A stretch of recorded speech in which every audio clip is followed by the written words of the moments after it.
What's going on? Welcome back to Normal Baseball. Today we are continuing our 2023 Will Be Team Projection Series. Today we're doing the Cincinnati Reds. Let's talk about them.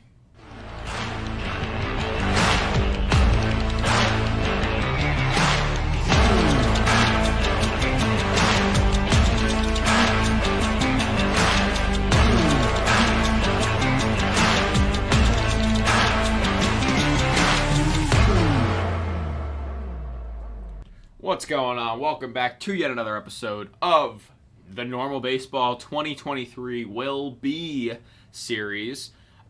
This is basically our team projection series for the 2023 season. Today we are doing the Cincinnati Reds. They came in at 26th on our power rankings. And in case you don't know, we did a power ranking of every team. And we did it based on 7 different categories that we graded out of 10. Lineup, bench, defense, rotation, bullpen, coaching, and energy. And the Reds came in at 26th in baseball and 13th in the National League. So we're going to talk about them today. Yeah, but we're going to be talking about the Cincinnati Baseball Reds. It's going to be fun. What's wrong with you? It's going to be fun. Let's just get right into it. So I'll kick us off. Wait. Last year, the Reds went 62-100, which was 4th in the NL Central, tied for last, but technically 4th in the NL Central. The team obviously did not play great. They had a couple months where they did play over 500 baseball, but overall, the bad months were very bad. In April, they had that horrible losing team. They went 3-18 to start the season. Very bad. So Cincinnati Reds. Let's see what they're going to look like this season. Now you may start.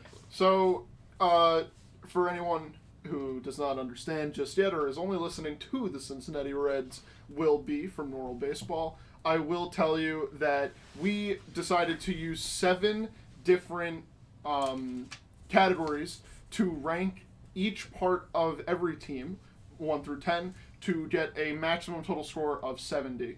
So we'll start off with the lineup, which is the first thing that we ranked. Alex and I had come to an agreement that the Cincinnati Reds lineup was at a 5.8 out of 10. 5.8 out of 10. Yeah, makes sense. So here's their lineup based on the Fangraphs projections, which is what we used. Keep in mind that this might not be their perfect lineup on opening day, but this is what Fangraphs has projected them to be. TJ Friedl, Jonathan India, TJ Friedl at left field, Jonathan India at second base, Joey Votto at DH, Tyler Stevenson at catcher, Will Smith at first base, Jake Fraley at right field, Spencer Steer, third base, shortstop Kevin Newman, center field Nick Senzel. So that's what their lineup is projected to be, and I believe, what'd you say, 5.8 we gave it? Yep, a 5.8. I think that makes sense. There's a couple guys in this lineup who could surprise us and have really good seasons, and they have in the past, like Will Myers. Yep. Joey Votto is coming off an injury, so we'll see how that pans out. Yep. Of course, the Rookie of the Year from a couple of years ago, Jonathan India, right? He won it. Yeah, that's what I was going to say. I want to see if he can have a nice bounce-back year, because last year he did not have a great season. He was injured for a little bit, but his overall did not have a great season. He played in 103 games, batted .249 with a 700 OPS, 10 homers, 16 doubles. I'd like to see him have a better season than that this year, considering in 2021 when he won Rookie of the Year, he played in 150 games, batted .269, so a whole 20 points above, and had an 835 OPS. So we know he's capable of more. I want to see more this season. And I know he was injured last season, so that might play a role in it. Yeah, I definitely think that the injury is playing a massive role in it. I mean, he played basically 50 less games, 47 less games than he did in his Rookie of the Year campaign in 2021. I just think that he needs the playing time because Jonathan India is a guy who is very, very good as long as he plays. Sadly, last year he got his season cut short due to injuries and all that stuff. But I think 2023 will be a nice bounce back year for him on an otherwise run-of-the-mill Reds team, not too good Reds team. Yeah, I'm hoping. I'm hoping he has a good bounce back year. Yeah. And like you said, not a good Reds team, which I would agree, not a good Reds team. But you can have these bright spots in that lineup, like Jonathan India, like last year Brandon Drury. I know he got traded, but he was a amazing part of that lineup last year. Which, and not to mention they're playing in the most hitter-friendly ballpark in baseball, Great American. Are they? One of the most. Great American is it's top 3 guaranteed. I don't know whether it's 1, 2, or 3, but it is a very, very hitter-friendly ballpark. It's 2. Yeah, it's the second best hitter-friendly ballpark in baseball. So hopefully that can help him out a bunch. Use your home field advantage to your advantage, obviously, and win some games. Last year, they didn't win that many games, but that wasn't necessarily because of that. This year, their team's looking a bit different. So last year, they lost a couple guys to free agency this year. Donovan Solano signed a 1-year deal with the Twins. Colin Moran signed a minor league contract with the Mariners. And Mike Moustakas. The Mike Moustakas era in Cincinnati is finally over. They waived him, got rid of him. Yeah. Which, about time. He was not playing good. He was due for it, yeah. It was about time. So, I don't know. I'm excited to see what this team can do. Do I think they're going to do anything special? I don't, personally. Will Myers was a nice free agent pickup who they got this year, who will probably be playing a lot of first base for them this season, or outfield. First base, outfield, kind of interchangeable. And let it be known that his contract, I believe there's a stipulation for sure that says that the Reds have to give him a very good bonus if they decide to trade him during this season, which, interesting thing to keep your eye on, because I do think that when I first saw the contract that Will Myers was getting from the Reds, I thought, okay, that's just a contract that they can move. They just want to make it look like they have MLB guys so they can call up guys later in the year. But now that I saw that, I thought maybe Will Myers is going to stay a Red for the entire season, which is interesting. Yeah, I mean, it depends on how good he's playing and how much of a return they can get for him. I think if you can get two prospects, one in low A and one in double A, like that's the most that you could get for him. Well, that are very high, like very not highly touted prospects, Like I think that Will Myers. You never know how good he's going to play. Right, depending on how good he is, I think that's the absolute most that you could get for him. My only concern is if Will Myers does wind up playing really well, I'm interested to see if it's just going to be because he's playing because he's playing in Great American, which is that hitter-friendly ballpark. So I'm going to see his splits if he does play that well, but that's even just if he plays that well. Yeah. So that and then this whole situation with a shortstop kind of happened this offseason. They traded Kyle Farmer to the Twins, who was their shortstop, for a minor league pitcher. And then they got Kevin Newman from the Pirates, and they gave up a minor league pitcher to do that, different minor league pitcher. So Kevin Newman is their shortstop, which I like. I like Kevin Newman, if I'm being honest. So I think he's a good fit for this Reds team. Also on this team, I love Tyler Stevenson. Oh, so underrated. So underrated. I love Tyler Stevenson. Criminally underrated. Criminally? Criminally. Okay. They have guys, Jonathan India, Joey Votto. I think the additions they made with Kevin Newman and Will Myers only made the team better, not worse. So that you can't really complain about. And Joey Votto, welcome back. Back from injury. Yeah. Joey Votto, been keeping up with him on social media. He's become sort of a TikTok and Instagram connoisseur, which has always been fun to watch. So I think that he'll bring some excitement to the Reds. I agree. So that's why we gave their lineup a 5.8. It's not great, but there are some good spots, bright spots. Gotcha. But yeah, moving on. Their bench. We gave their bench a 5.5 out of 10. And their bench consists of Kurt Casale, who is primarily a catcher, can play first base. Luke Malley, who is a catcher. Chad Pinder, who's a non-roster invitee to spring training, who is kind of an infielder, mostly an outfielder. And Stuart Fairchild, who is an outfielder. It's not a bad bench, but it's not really great. It's very close to middle of the road. 3 of their 4 people I just named, they got in free agency. But they're good bench pieces. They're not good starters. So, well, I don't know. I think if you talk to anybody who's not a Mariners fan, they'll say Kurt Casale could be a good. But apparently Mariners fans were not the biggest fan of him when he was on the team last season. So I think that's the only one that I could see. Maybe he'll get some run depending on what they do with Will Myers and Joey Votto. And if Myers hits the outfield and Joey Votto continues to DH, you might see Kurt Casale playing first base. Yeah, and to be fair, Mariners fans did have Big Dumper behind him at the time, Cal Raleigh, so they wanted to see him more. It just depends. It's like asking a Mets fan about Darren Ruff. Hi, 2024 MVP, Darren Ruff. He was good on the Giants, but bad on the Mets. Yeah. So, of course, depending on what team you're a fan of, you're gonna have different players of some different opinions of some players. So, that's that. That's the bench. It's kind of just it exists. It's a bench in baseball for sure. Yeah. There are people who do sit on the bench in baseball. Yes. Their defense, we give them a 5.3, very middle of the road. There's nothing too special about this defense. Jonathan India is a pretty not great defender, not bad, not great though. He's serviceable if you needed a second baseman. Same thing with that's most of the team is serviceable. If you need guys to play the field, they can definitely play the field. I think Tyler Stevenson is pretty good at defense as well. Yeah, I think that he is their best defensive position player is Tyler Stevenson.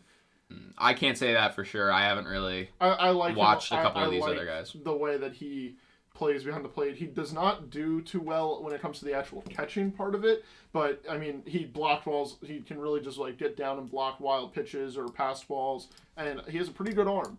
So I'm excited to watch just the Reds play defense. Is that weird? The 2023 defensive highlights for the Reds are crazy. I'm gonna say no. I am not excited to watch the Reds play defense. I think you're stretching it a little bit. I don't think you're excited to watch the Reds play defense. True. I believe Kevin Newman is a pretty good defender too. I believe so, but I don't. It's hard because there's not many defensive stats that I can look at really quick.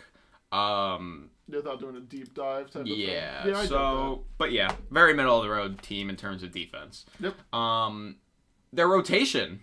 This is the highest rated rotation we've seen so far by a decent long shot. We gave their rotation. Why did we give their rotation this high? A 7.2 out of 10. 7.2 out of 10? That baffles me. Looking back, but well, let it be known that so their starting rotation, according to FanGraphs right now, has Hunter Green, Nick Lodolo, Graham Ashcraft, Luke Weaver, and then Luis Sessa. However, let it be known that Justin Dunn is currently on the injured list, the IL, who I am a little bit high on. But Hunter Green, if there was any time to show out, it's right now. I have that noted for myself. Can Hunter Green prove himself to be an ace of a rotation this season? And if it's going to be with someone, obviously it's going to be with the Reds. It's a good team to do it with. A bad team, if you're the star on the bad team, you'll get a lot more attention. And people will be like, hey, Hunter Green's having a really good season. Can this guy be an ace for most big league teams? And I think that question will be answered this season, whether it's a yes or a no. They also have Nick Lodolo, who I'm also pretty high on. I think Nick Lodolo is really good. Luis Sessa can be good. He's more of a bullpen guy, so... Yankee great. Yeah, I'm going to be honest. Can I be honest for a second? Let's do it. I think we put the rotation a little too high. I don't think it's a 7.2, but... I'm a fan of it. I like it a lot. I believe in the Cincinnati Reds rotation's ability to play baseball. I think I'm a little lower on them than you are. So, that's fair. But we gave them a 7.2. We'll see how they turn out. Mostly because of, Nick Lodolo, Hunter Green, Justin Dunn. Those were the main people that kind of put it up top. So we'll see how they can perform. Hunter Green, obviously. Can he just keep throwing 103 mile an hour fastballs? Hey, or is he going to become Jacob deGrom and get injured every 5 days? Will he throw was it a no-hitter or a shutout? against the Pirates, and then the Reds still lost the no game. hitter. Yeah, can he throw a legit no hitter? Lewis, he didn't throw a shutout and lose. No, what was it? It was a no hitter. Yeah, it was. Oh yeah, I just said shutout. Sorry, I was looking at the stats. Well, you asked. Shutout. You said it wasn't a shutout or a no hitter. Yeah, but he threw a no hitter through 9 innings and then lost to the Pittsburgh Pirates. Yeah, without allowing a hit. Yeah, without allowing a hit. Impressive to do. Wild. Good job, Hunter Green. Yeah, really. Made history. Next up, we have their bullpen, which we gave a 5.5. I think we could both confidently say it is mostly because of Alexis Diaz. Yeah, the better Diaz brother just really makes this look great. There are a couple good arms in this bullpen, but Alexis Diaz is the guy. He is their closer. Was amazing last year as a rookie. So we'll see how he can follow up that season. Yeah. I think he's going to be just as good. I think he's going to be great. Lucas Sims, another guy in this bullpen that can be good. Buck Farmer can also be good. So let it be known, I'm also now just realizing that they have a guy from Indie Ball, which I will always root for someone who came from Indie Ball and made it to the league. Fernando Cruz. So that's exciting. No idea who the hell he is, but I'm gonna root for him. Yeah, no, that's fair. I'm interested to see where he was. I don't know. Yeah, the bullpen, very standard. Nothing to like be wowed about. Oh, Mexico. Alexis Diaz is good, and I think that that's pretty self-explanatory if you have watched any of his innings pitched, because he is a shutout. He's a shut the door type of guy, and it's pretty cool. Oh yeah, he's a come in, shut the door, do it with authority kind of guy. Yeah, that's what we love to see. I think that's what puts them a little bit higher compared to some of the other teams that we've done at a 5.5 for the rotation, or for the bullpen. My apologies. But yeah, that's really all that I have to say about the rotation. Do you have anything? Bullpen. Not to mention, TJ Antone was injured, so he might be back soon. We're not really sure. He's not on an IL, so we'll see. That's all I really have to say. It's kind of Alexis Diaz is the guy who's going to come in and shut the door. They're going to be keeping him. He's going to be a very valuable in a couple years, or even this year. So they're hoping to be good in the next few years and have that lockdown closer that's just been there for that long. So I like Alexis Diaz a lot. I'm very high on him. All right. As am I. I think Alexis Diaz is going to be the pitcher to watch. Yep. For their coaching, we gave them a 6 out of 10. A little bit better than average. Their manager is David Bell. Again, it's hard to judge the coaching on these teams because of how bad they are. I know you can make the argument that if the coaching was really good, they'd be a better team, but you can only make that argument to a certain extent.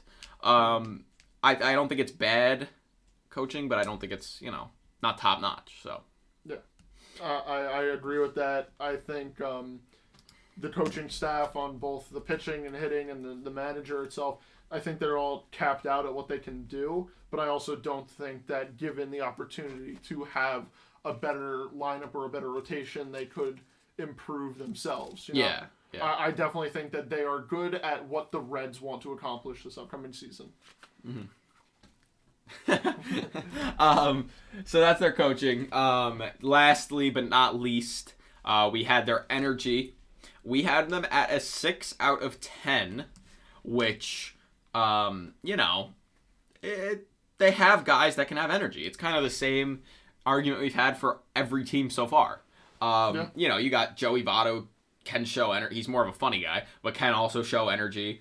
Jonathan India can be energetic when he's good. Mm-hmm. It's like they have to be playing good to have that constant energy. They need to be on streaks. They can't just pick it up like this. They need to build it up. Their energy ranking can be very, very... It can be much higher than what we gave it, or much lower, depending on the winning culture, winning situation. Like, if they're not winning, don't expect them to be all happy and smiley and celebrating every hit. But if they're on a 4, 5, 6 game win streak, because it's baseball, that can happen, we're going to see them get excited. We're going to see them get hyped, especially when you think about this team, another team that won't be in contention, so they have the opportunity to call up some very exciting prospects, which I think will benefit how that you keep looking at me weird, but how they will have that energy, that excitement. Do you want to tell us about some of those prospects? Some of those prospects? The rookie report? Yeah, of course.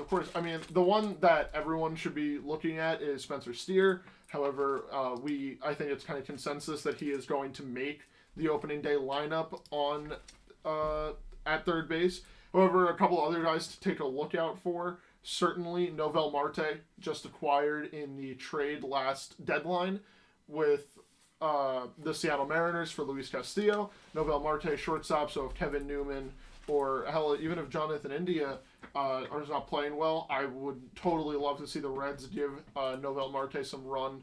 Ellie De La Cruz, shortstop, third baseman, same situation. But if those two guys come up, and by the way, Ellie De La Cruz is ranked at 14 in the Red system, in the MLB top 100 prospects, and Novel Marte came in at 17. So if they get the opportunity to come up, I think that these are two guys who have the personality, especially, like the personality is, I think, the most important part, and they have the personality to bring the excitement and the energy and the fun to Cincinnati Reds baseball. Fair.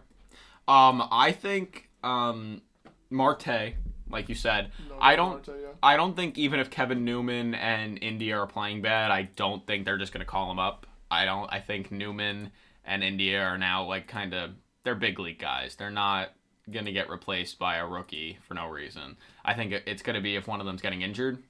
Yeah, I didn't want to say that. I don't want to put that out there into the world. Well, it's the truth. And Ellie De La Cruz, I would love to see him soon. I don't think it's going to happen this year, but I would love to see him soon. I don't know. I think he's more than earned it. His statistics in the lower leagues really show it. I mean, he this last season batted 300, over 300, batted 304 with a 945 OPS. I mean, the guy was just electric, and from what people were saying is that this guy just gets everything done that you need him to, especially when it comes to steals. 47 steals on the year. He's just seems to be the electric factory. He's your energy service provider for the Cincinnati Reds. Okay. I like the argument. I just whenever he comes up there. I'm just saying, I don't know if it'll be this year. Maybe later in the year. Look what Alonso has. I think he deserves and what Sentra doesn't. Do the right thing and all of that. Oh, I think I just got an ad. On what? I don't know. But I hear it. Yeah, I know. It's off on here, so we're good. What was I saying? What was that? I was just Hunter Strickland too. Hunter Strickland, yeah.